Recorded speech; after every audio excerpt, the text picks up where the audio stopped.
Pete Jones with goodinthehead.com. I wanted to tell you a story today that was related to me by a woman not too long ago. She had recently, within the last year, experienced ayahuasca tea, and some of the effects of that tea are hallucinogenics and different things. A lot of people that are on a journey desiring to go on a spiritual awakening that are on that path, they many times will go to different places and in safe environments try this ayahuasca tea. And there are some pretty incredible things that are happening because of it. They've been using it for hundreds of years and getting some pretty incredible results from it. I haven't tried it yet, but someday in the future I will definitely be trying it. It sounds really interesting. The experience that she told me about involved her father, her grandfather, great-grandfather, and it was an interesting story. Her dad, when he was 15, ran with kind of a rowdy crowd, and he was a troublemaker, like many 15-year-olds are, you know. And he was out having fun with some friends and spent the weekend at a friend's house. And some of the other kids that they usually hang out with had robbed someone and done some illegal things and gone out to California.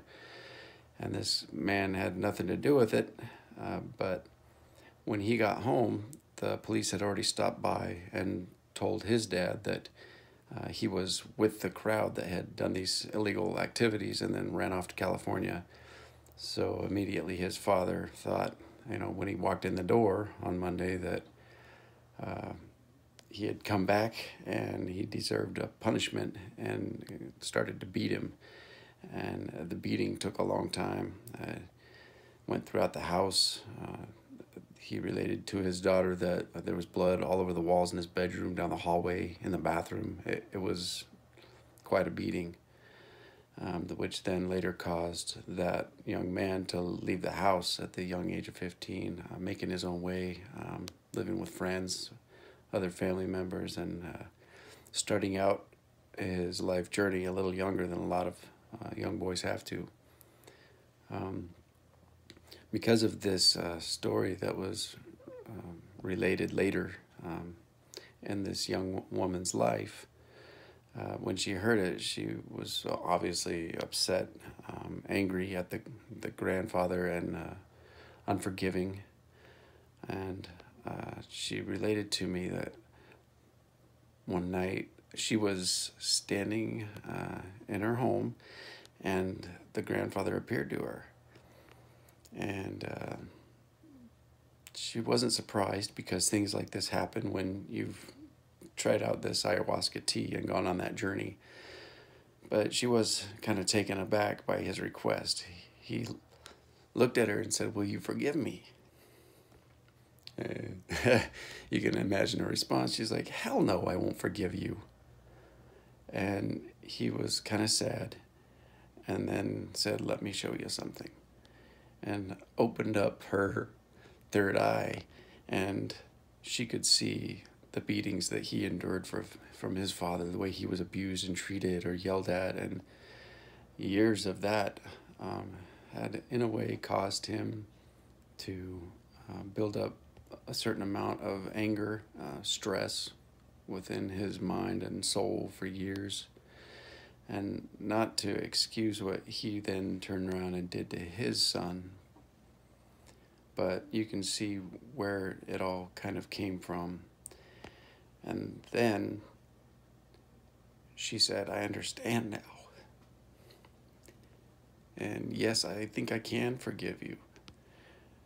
And then he said, "Let me show you something else." And opened up her third eye again to instances in her own life where she had been verbally abusive, or like screaming or yelling at her own child. And she realized that we can all change certain things about ourselves and make our lives better. And she said that because of this experience, it has changed her and helped her to change the relationship she had with her own daughter and make it even better. And the fact is, we can all become smarter and stronger and wiser and better. And if we move towards that a little bit each day, this world and our lives become much more beautiful. And we don't realize the ripple effect that one thing is going to have on another human being. But each of us, with each thought we think, each word we say, each action we choose to take, we're causing little ripple effects. And we're responsible for those. We're responsible for the way that we feel and also for the way we make others feel around us. They did an interesting study years ago with mice, and the research is out now that memories are passed down from generation to generation. And it's kind of interesting. You see people and hear them tell stories about how they had a dream or they remembered something that they've never actually experienced.